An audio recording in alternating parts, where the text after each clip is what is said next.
not take over this.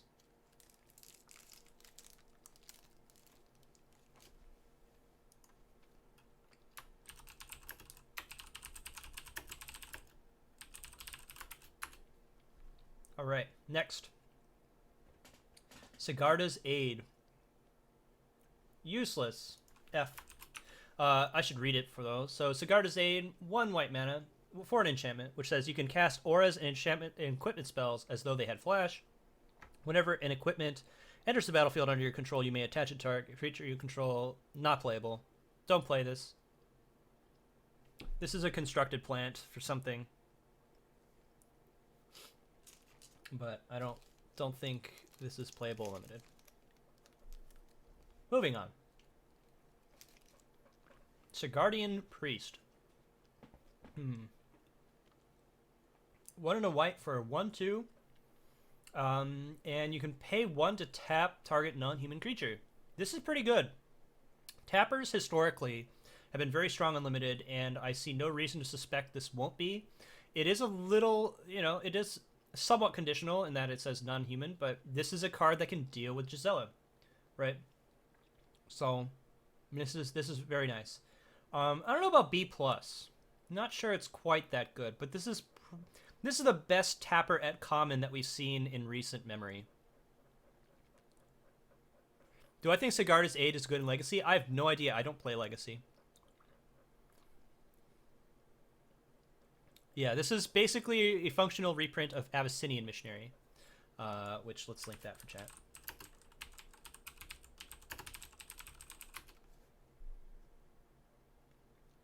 Oh wait, no, not Abyssinian Missionary. Shit, or Abyssinian Priest, right?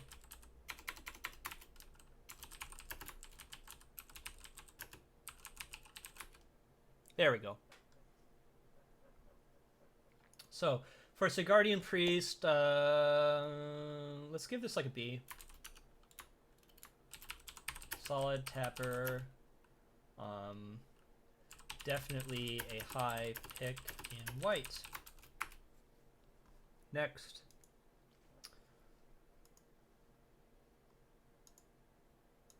Hang on, I'm checking things to make sure.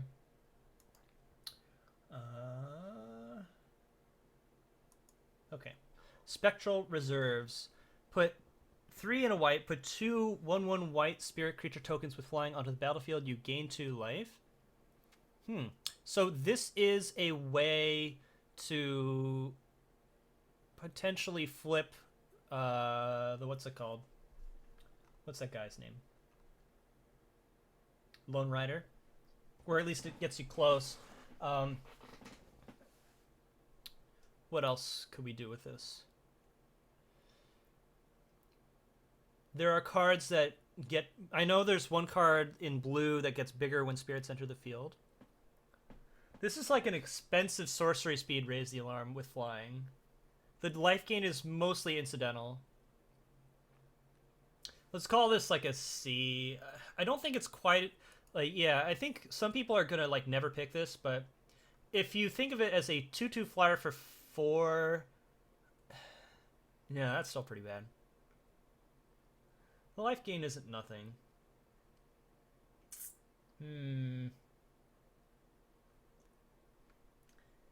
Let's say like, let's give this an overall rating of a C. And then I want to say that this is a C+ in spirits, but a C- everywhere else. This is not that good if you're not in spirits, but if you are, this is pretty good.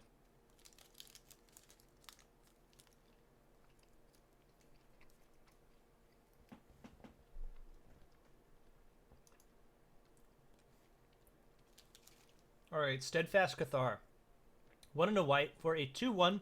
When it attacks, it gets +0/+2 until end of turn. So, not a great blocker, obviously, but this is nice in an aggressive deck. You're probably going to play this in green-white or white-red. So, I guess this is just kind of like a C. Average card probably belongs in green-white and white-black. I don't think it's a C plus. It's not good enough to be a C plus. I'm not picking this very high. Like as a 2-drop, it is a little bit high in the pick order, but I don't love it.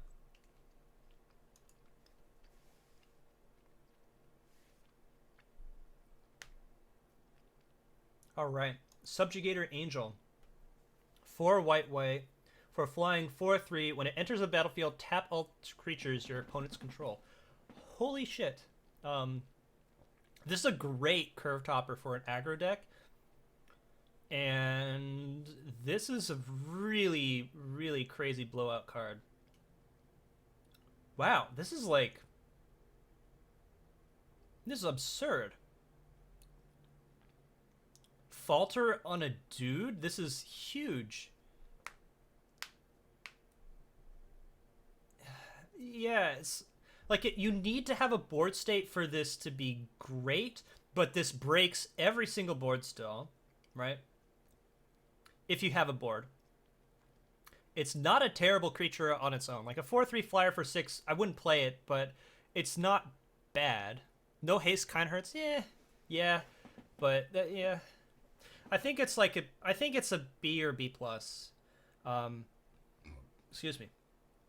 This doesn't do much when you're losing is the problem, but it does take you from tied to winning, and from winning to, the game's over because you won. So let's call it like a B. Not amazing when losing, but fantastic at parity or winning. If it had haste, it would not be it would be too good, probably.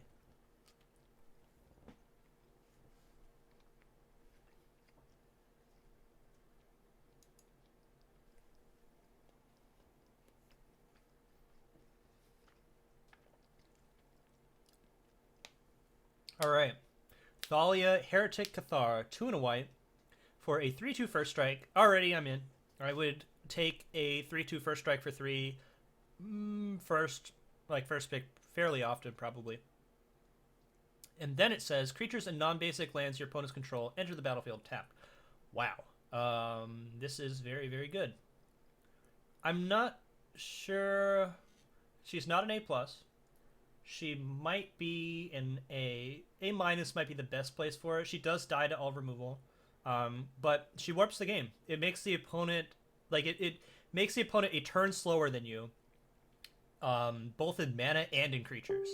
So this totally screws up your opponent. Let's call it an A-.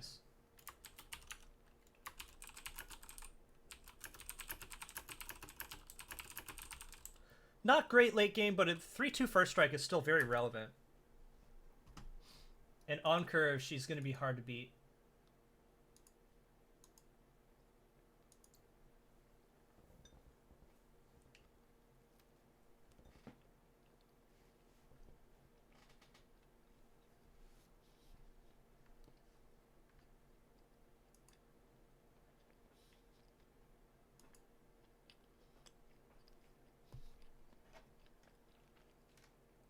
All right, Thalia's Lancers, 3 white for a 4/4 first strike. Okay, I'm in. 4/4 first strike for 5 is perfectly reasonable. And it has upside. Now, only upside if you have a legendary card in your library. But if you do, this is so good. Holy crap. This is actually absurdly good. In fact, this is going straight into Rune EDH for sure. Actually, I think the Lance text will matter in Limited if you play it on curve, because it makes your opponent a turn slower than you. B- for a 4/4 first strike strand? I don't know. I think that would be a B. If this didn't have any other text, it'd probably be a B. With the extra text, it's probably B+ or an A-.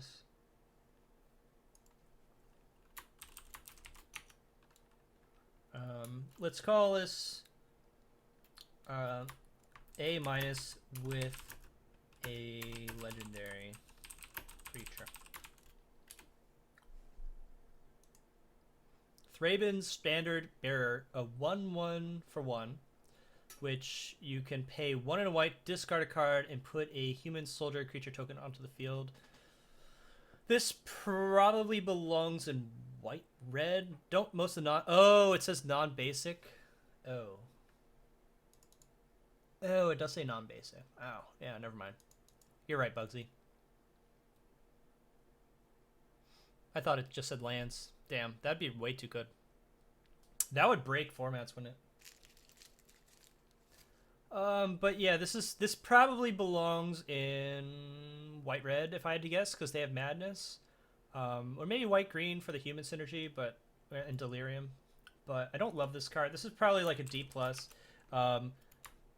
Can be good if you have the synergies for it.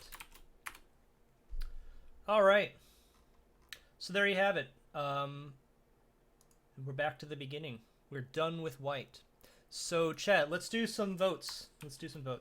So first of all, how good on a scale from 1 to 10, or no, not from 1 to 10. Let's do 1 to 5, where 1 is bad and 5 is great. Right. Actually, you know what? That's stupid. We're using letter ratings. Why don't we use letter ratings for these polls? Yeah, let's use letter ratings. So from A to F, how good do you think this color is? Don't really think about like synergies and shadows necessarily. Just on their own. How good do you think the cards are? And yeah, what do you think? Oh, dang it! I need to add some numbers.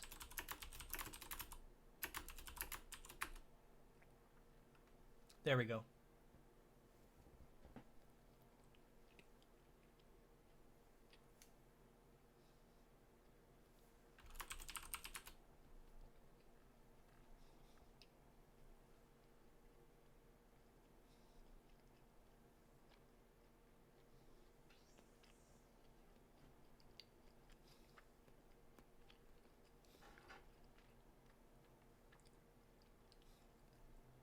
I see some people calling it the best color in the format. Could be. I don't know yet. I haven't really. I've seen all the cards. I've read all the cards. I haven't really paid it. I haven't studied them yet.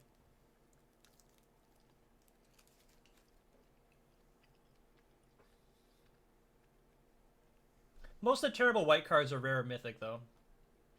There are very few white cards at common that are horrible. I think there's just one, actually.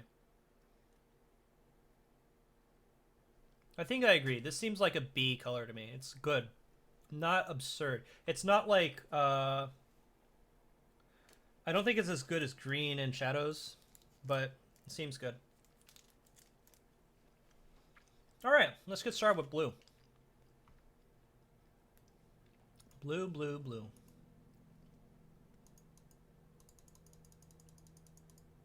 Oops.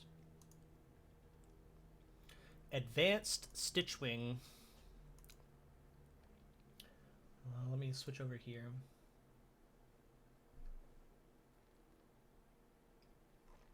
Advanced Stitchwing.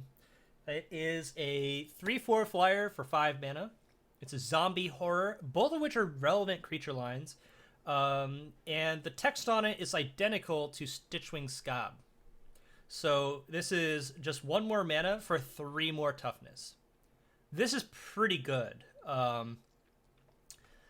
If you felt that the Stitchwing Scob was like maybe a C plus or B minus, and I think that's probably where it belongs, Stitchwing Scob, this is at least half a letter grade above it. I think just having the 4 toughness is really, really nice. You think Stitchwing Scob is better? What? No way. Advanced Stitchwing is really nice, I think. 3/4 flyer is good toughness or good size. Stitchwing Scob was one blue for the recursion. Well, it also required you to discard 2 cards though. Right? Pretty sure? Let me check.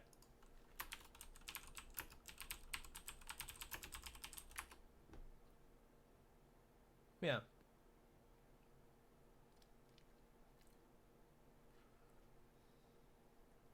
Now the discard 2 cards kind of sucks in this format. There's a lot less madness, but there's still some. So for rating